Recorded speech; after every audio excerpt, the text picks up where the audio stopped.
럭비공의 귀국. 박근혜 전 대통령도 최순실 씨도 긴장하고 있습니다. 안민석 의원과 연결을 했었는데 국정농단 핵심 당사자 가운데 아직 검찰 조사를 받지 않은 유일한 인물 바로 정유라 씨의 국내 귀국이 결정이 됐습니다. 송환 결정이 된 정유라 씨의 목소리부터 먼저 들어보시죠. 제가 박근혜 대통령을 뵙긴 뵀는데요. 네. 마지막으로 뵌 게 저희 아버지가 그게 언제예요? 일하실 때 초등학교 때일 거예요. 제가 아기를 낳은 지 얼마 안 되고 2달 만에 독일 와서 저희 어머니랑 저랑 그거 사인까지 재산 포기각서까지 쓸 정도로 사이가 많이 틀어졌었는데 계속 남자친구가 마음에 안 들다 보니까 계속 문제가 이어졌었어요. 그러다 보니까 어머니랑 아예 대화를 안 하는 사태까지 왔었고. 아까 저희가 안민석 의원과의 전화 연결에서도 약간의 포인트를 찾았지만 이현정 의원님, 네. 이 들어오는 이유가 내부에 좀 꼼수가 있다 뭐 이런 얘기들이 많아서요. 그러니까 이제 아무래도 지금 이제 상황 자체가 많이 바뀌었지 않습니까? 이미 이제 새 정부가 출범을 했고 또 이제 본인도 보면 이제 정유라 씨, 그러니까 말고 이제 최순실, 박근혜 전 대통령 재판도 좀 진행되고 있고 예전에 비해서 이제 정유라에 대한 이제 관심도가 많이 떨어졌다 이렇게 좀 판단하는 것 같아요. 그리고 이제 지금 그쪽에 아까도 이제 그 안민석 의원도 이야기했지만 그쪽에서 한 114일 정도가 수감돼 있었습니다. 근데 지금 사실은 이게 우리나라 재판 오면 전혀 다른 차원이에요. 사실 있었던 것은 아무 상관이 없습니다. 여기 들어오게 되면 일단 뭐 업무방해라든지 일단 그걸로 이제 아마 구속이 될 텐데. 근데 여기 들어오면 또 여기서부터는 다른 혐의로 해서 다시 형을 살아야 돼요. 이제 그렇다고 한다면 거기에서 있는 것 자체가 사실 의미가 없는 것이죠. 그리고 또 거기에서 또 영원히 있을 수는 없는 상황이거든요. 그렇기 때문에 오히려 지금 상황에서 빨리 들어와서 어떤 사법적 판단을 받는 것들이 좀 유리하지 않겠는가. 이제 그렇게 판단한 것 같고 아마 그래서 이제 항소를 철회를 하고 아마 곧 아마 온다고 합니다. 근데 이제 아마 최순실 입장에서 본다면 일단 재판 자체가 진행되고 있기 때문에 어떤 정유라가 어떤 증언을 하든지 간에 크게 본인의 어떤 재판에 영향을 미치겠는가 아마 그런 좀 판단도 하는 것 같아요. 예. 그래서 일단 정유라 같은 경우는 워낙 그 주변에서 이야기 들어보면 좀 럭비공 같이 많이 성격이 튄다고 하니까 조사 과정에서 무슨 이야기가 사실 나올지 모르죠.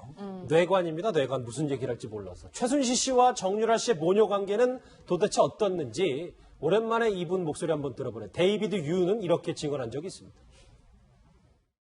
뭐 친한 것 같지는 않아요. 같이 다니는 걸 많이 못 봤어요. 왜냐면 저는 엄마를 만나도 같이 와야 되잖아요. 같이 독일에 와 있으니까.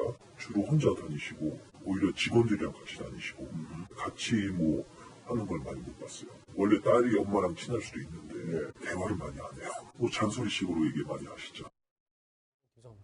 예, 뭐 안민석 의원도 잠시 언급을 했었는데 최순실 씨, 그러니까 엄마가 들어오라고 했을 거다, 뭐 이런 말씀을 하셨어요. 어떻게 생각하세요? 예, 그러니까 그 동안에도 계속 관리 상태에 있는 걸 우리가 뭐 사실 확실하게 본 거 아닙니까? 그러니까 엄청난 그 변호사 비용을 들여가면서 소송을 끌고 온 것도 그렇고 전체적으로 볼 때 이제 그렇게 볼 수밖에 없는 거고요. 정확하게 이야기하면 최순실 씨가 이렇게 이 입국 작전을 이제 수립했다라기보다는 변호인단 쪽에서 이제 이 조언을 다 했겠죠. 이렇게 해서 이제 하더라도 큰 문제 없다. 네, 저희 채널의 단독 보도도 그런 내용에 맞습니다. 말씀하십시오. 예, 그러니까 이제 일단 박근혜 전 대통령 기소까지 이루어진 상황이고 수사는 특별수사본부 수사는 대충 마무리된 상황이니까 이제 들어오더라도 큰 지장은 없다. 재판에 그렇게 큰 영향은 안 미칠 거다라고 하는 거 하나 있고요. 그리고 이제 비용 절감 목적도 좀 있었을 거라고 생각을 합니다. 그러니까 워낙 또 비용이 좀 많이 드는 사람이잖아요. 저희 정유라 씨가. 그런 그 목적도 좀 함께 있는 거 아닌가. 그래서 국내로 들어오면 예전하고는 달리 이번 같은 경우에는 좀 관리가 가능하다라는 생각도 함께 하는 것 같아요. 그래서 일단 이제 그 검찰 수사 조사 이제 받게 되겠죠. 그런데 그때 입단속만 잘하면 큰 일은 없지 않을까. 지금 이런 생각을 지금 하고 있는 것으로 이렇게 추정이 됩니다. 예. 근데 그 입단속이 쉽지 않을 거라는 얘기가 저희가 이제 주제로 잡았지만 럭비공, 그러니까 엄마도 무시하는 정유라 씨였기 때문에 도대체 들어온다고 하니 어떤 말을 할지가 주목이 되는데 과거 노승일 씨는 정유라 씨를 이렇게 얘기한 적이 있습니다. 들어보시죠. 덴마크 올보르그에서 지금 버티고 있는데 본인은 그게 나아요. 최순실도 그게 나아요. 이 친구는 여과 없이 얘기를 하거든요. 어디를 튈지 모르는 럭비공 수준인 거예요. 툭 건드리면 이 친구가 탁 어디를 튈지 몰라요. 말해버릴 수 있다. 삼성하고 이 관계에서 정유라는 최대의 핵심 증언이 될 수도 있는 거죠. 그러면 이제 정유라 씨가 국적기에 타는 순간 체포영장이 집행된다. 저희가 이렇게 보면 될까요? 그렇습니다. 기억하시겠습니다만 지난 연말이죠. 12월 21일 날 특검에서 정유라 씨가 들어오라 안 들어오니까 기소 중지를 했습니다. 죄가 사실상 인정될 것 같은데 외국에 있어서 기소 중지를 하는데 이른바 기소 중지 3종 세트가 있습니다. 무슨 말이냐 하면은 기소 중지를 하고 그런 다음에 체포영장, 지명수배 요게 같이 됩니다. 한마디로 지금 지명수배가 돼 있는 입장이고 체포영장이 발급돼 있는 겁니다. 예. 그래서 덴마크로부터 한국에 들어오면은 그 순간 법무부에서 입국 통보가 가기 때문에 아마 인천공항에서 바로 체포영장이 집행이 될 건데요. 그렇게 되면은 검찰로 가겠죠. 근데 체포영장이 발부됐다고 하더라도 48시간, 만 이틀 동안 조사를 한 다음에 조사를 해봤더니만 혐의가 인정된다. 이러면은 아마 구속 기소해야 된다고 한다고 하면은 구속영장을 청구를 할 것이고 예. 그런데 경우에 따라서 봤더니만 죄가 인정이 된다 안 된다 이렇게 된다고 하면은 사실 석방도 해줄 수 있는 것 같은데요. 지금 있는 현재 상황에 봤을 때 이미 다른 관련되는 사람들이 상당 부분 실형을 사는 그 수 봤을 때는 구속영장이 청구될 가능성이 매우 높지 않을까 싶습니다. 석방은 힘들 것이다. 네. 48시간 내에 조사가 다 이루어지면. 그렇죠. 김성환 평론가님. 그러니까 저희가 이 정유라 씨가 돌아오는 것 자체만으로도 의미를 부여할 수는 없으니까 사실 이게 지금 진행되고 있는 박 전 대통령 이 재판이라든지 혹은 자기가 가장 아끼는 딸이 돌아왔으니까 최순실 씨에도 좀 진술 태도가 변화가 있을지 이게 좀 제일 관심사 아니겠어요? 근데 최순실 씨 입장에서는 굉장히 불안하죠. 정유라 씨가 어디로 튈지 모르기 때문에 또 어떤 진술을 할지도 사실 알 수도 없는 상황이긴 한데요. 그렇지만 어느 정도 제가 볼 때는 안정을 좀 찾은 것 같다 이런 생각은 듭니다. 최순실 씨가 그동안에 계속 재판을 이어왔잖아요. 그리고 검찰이나 특검에서 어떤 카드를 내놓을지 일단 본인도 다 예상을 하고 있는 상황이기도 합니다. 그러니까 정유라 씨가 들어와서 뭔가 얘기를 한다 하더라도 본인의 상당 부분 재판이 진행된 상황에서 크게 재판에 영향을 미칠 가능성은 좀 줄어들 것이다. 이렇게 이제 생각하는 측면이 좀 있을 것 같은데요. 예. 그러니까 최순실 씨 입장에서는 사실은 지금 선택지가 없기 때문에 정유라 씨 보고 들어올 테면 들어와라. 이렇게 얘기를 했다고 볼 수 있을 것 같아요. 앞서도 얘기 나왔던 것처럼 정유라 씨가 언제까지 계속 덴마크에 있을 수도 없는 상황이고 무엇보다도 아마 제가 예상컨대 최순실 씨나 정유라 씨가 기대했던 바는 이번에 정권 교체가 안 되기를 아마 학수고대하면서 기대했을 것 같아요. 그러면 상황이 달라질 수도 있었을 테니까.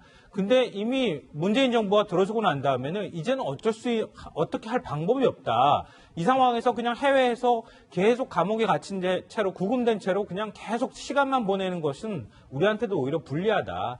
기왕 맞을 매면 들어와서 맞대. 우리가 어느 정도 통제 가능한 상황에서 좀 해보자.